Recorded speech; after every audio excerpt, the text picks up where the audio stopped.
ရေမောချင်းဆိုတာကဘဝရဲ့အကောင်းဆုံးဆေးတစ်ခွက်ပါလို့ဆိုရိုးစကားရှိပါတယ်။ဒါပေမဲ့အဲ့ဒီဆေးကိုတကားရီလောင်းပြီးပရိသတ်တွေကိုတိုက်ကျွေးခဲ့သူပရိသတ်တွေရဲ့နှလုံးသားထဲမှာညောင်ညောင်ဆိုတဲ့အမည်လေးနဲ့နေရာယူခဲ့သူတယောက်ကတော့အခုချိန်မှာကျွန်တော်တို့ကိုထာဝရနှုတ်ဆက်ထွက်ခွာသွားပြီဖြစ်ပါတယ်။ဟုတ်ပါတယ်။ဒီနေ့မှာတော့ပြီးခဲ့တဲ့ရက်ပိုင်းကမှကွယ်လွန်သွားခဲ့တဲ့ဟာတာတရုတ်ဆောင်ညောင်ညောင်ရဲ့အကြောင်းကိုတင်ဆက်ပေးကြပါမယ်။ပရိသတ်တွေကသူ့ကိုဟာတာတရုတ်ဆောင်တယောက်အနေနဲ့ရောနောက်ပိုင်းမှာထူးခြားစမ်းပြတဲ့ပရာလောကဇလံပြောပြသူတယောက်အနေနဲ့ပါလူသိများခဲ့ကြပါတယ်။ဟာတာပညာရှင်ညောင်ညောင်ဟာ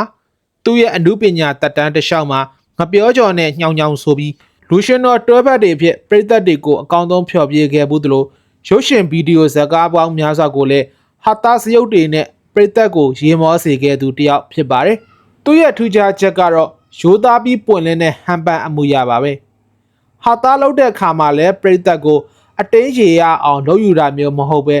တဘာဝကြကြစကားပြောဟန်တွေမျက်နှာပေးတွေနဲ့ဆွဲဆောင်နိုင်ခဲ့တဲ့တရုတ်ဆောင်တယောက်ဖြစ်ပါတယ်။ဒါပေမဲ့သူ့ရဲ့အနုပညာခီးလန်နှောင်းပိုင်းမှာ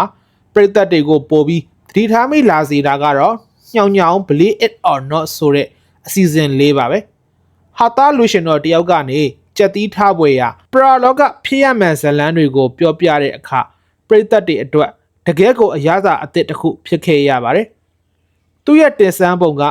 မချောက်ချားစေပဲစိတ်ဝင်စားဖွယ်ဖြစ်အောင်ဆွဲဆောင်နိုင်ခဲ့တာကြောင့်လူငယ်ပရိသတ်တွေကြားမှာအထူးရေပန်းစားခဲ့ပါတယ်။သူဟာကွယ်လွန်တဲ့အချိန်ထိအနုပညာအလုပ်တွေကိုဒီဇိုင်းမမတ်လုပ်ကင်သွားခဲ့ပြီးပရိသတ်တွေကိုအပန်းဖြေစရာတွေပေးစွမ်းနိုင်ဖို့ကြိုးစားခဲ့သူတယောက်ဖြစ်ပါတယ်။သူ့ရဲ့ရေစရာပြက်လုံးတွေစိတ်ဝင်စားစရာပုံပြောပြတန်တွေဟာအခုတော့တိတ်ဆိတ်ခဲ့ပြီးပုံရိပ်အဖြစ်သာကြံရစ်ခဲ့ပါပြီ။